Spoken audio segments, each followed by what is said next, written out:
کام تمام ہوا ہے. یہاں پر قیمت جو ادا کی جا رہی ہے وہ کس کی ہے؟ بائبل مقدس میں میں اور آپ سالہ سال بچپن سے سنتے آ رہے ہیں کہ عدن کے اندر جب گناہ ہوا تو انسان جو تھا وہ خدا کی حضوری سے بے دخل ہو گیا. یہ خدا کی ہرگز مرضی نہیں تھی کہ انسان اس کی حضوری سے باہر جائے, انسان اس کی حضوری سے دور ہو جائے. مگر گناہ اور انسان اور خدا کے درمیان گناہ نے دیوار کھڑی کر دی اور انسان کو عدن سے باہر نکال دیا گیا. خدا نے پھر جب خیمہ بنوایا تو خیمہ کے 3 حصے تھے. خیمہ اجتماع جب وہ بنا لیا گیا تو اس کے 3 حصے تھے. جو پہلا حصہ تھا اس میں وہ لوگ آتے تھے جو گناہ کے سبب سے وہاں پر اکٹھے ہوتے تھے. دوسرا حصہ وہ تھا جہاں پر کاہن لوگ مقرر ہوتے تھے خدمت کے لیے.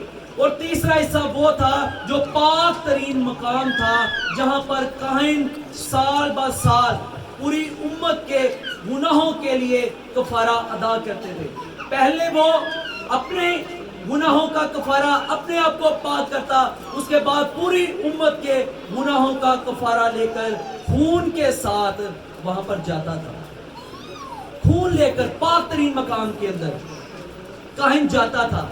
اور اگر کاہن کا کفارہ, اس کی قربانی جو تھی وہ قبول ہو جاتی تو کاہن زندہ باہر آ جاتا تھا. اگر نہ قبول ہوتی تو کاہن کو رسا باندھا جاتا تھا تاکہ اسے باہر کھینچ لے. خدا نے عدن سے ہی, شروع سے ہی اس بات کی انسان کے ذہن میں اس بات کو فیڈ کر دیا کہ گناہ کی خلاصی بغیر خون بہائے نہیں ہوگی. گناہوں سے چھٹکارا, گناہوں سے مخلصی اگر پانی ہے تو خون لانا پڑے گا, قربانی پیش کرنی پڑے گی. یہ انسان کا جو گناہ تھا یہ اتنا سنگین تھا. ہمیں اس کے بارے میں بائبل مقدس کے اندر ذکر ملتا ہے کہ جب خدا حورب کی چٹان پر اترتا تو خدا جب بولتا تھا تو لوگ موسیٰ سے آ کر کہتے تھے کہ تو ہی اسے بات کر لیا کر, تو ہی خدا سے بات چیت کر لیا کر, ہمیں ایسی بھیانک آگ اور ایسی آواز کا سامنا نہ کرنا پڑے. سو یہاں پر ہمیں معلوم ہوتا ہے کہ گناہ کی حالت اتنی افسوسناک ہے کہ ہم خدا کی حضوری میں ٹھہر بھی نہیں سکتے, ہم خدا کے حضور آ نہیں سکتے, ہم خدا کے حضور جھک نہیں سکتے. اس لیے بائبل مقدس کے اندر لکھا ہے کہ جب خدا ٹھنڈے وقت میں آدم کو پکارتا تھا کہ آدم تو کہاں ہے, تو آدم کا آگے سے جواب کیا تھا جی کہ میں نے تیری آواز عدن میں سنی اور میں ڈرا کیونکہ میں ننگا تھا. گناہ ننگا کر دیتا ہے, گناہ دل کے اندر خوف پیدا کر دیتا ہے. اسی سبب سے خدا نے قربانیوں کے ذریعہ سے, خیمہ کے ذریعہ سے انسان کے ذہن میں اس بات کو فیڈ کر دیا کہ بغیر خون بہائے چھٹکارا نہیں ہے. اور جب کلام پورا ہوتا گیا ایک وقت آیا کہ خدا نے جہان پر اپنے لہتے جگر کو بھیجا. اب وہ وقت قریب آ رہا ہے کہ اصل میں ہم جاننے والے ہیں کہ یہ منصوبہ کس کا تھا, یہ لفظ جو تمام ہوا ہے یہ پلان کس کا تھا.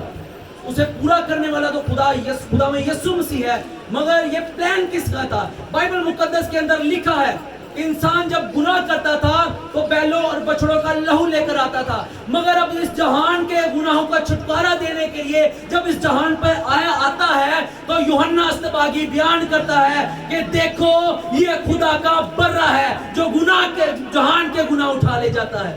یہ خدا کا برہ ہے. جب انسان گناہ کرتا تھا تو اپنے برے لے کر آتا تھا, اپنے بروں کا خون لے کر آتا تھا, مگر اب جہان کے گناہوں کا جو کفارہ دینے والا ہے وہ خدا میں یسوع مسیح ہے. اور یوحنا استباغی کہتا ہے کہ دیکھو یہ خدا کا برہ ہے جو جہان کے گناہ اٹھا لے جاتا ہے.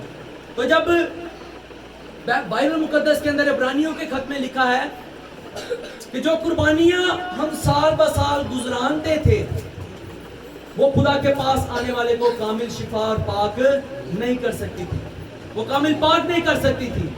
اسی لیے بائبل مقدس کے اندر لکھا ہے عبرانیوں 9 باب کے اندر کہ خداوند یسوع المسیح نے ایک ہی بار اپنا بیلوں اور بچڑوں کا لہو نہیں بلکہ لکھا ہے کہ اپنا لہو لے کر ایک ہی بار پاک ترین مکان کے اندر داخل ہو گیا تاکہ ہمیشہ کے لیے میرا اور آپ کا نجات دہندہ بن جائے, میرے اور آپ کے گناہوں کے لیے مخلصی دی جا سکے.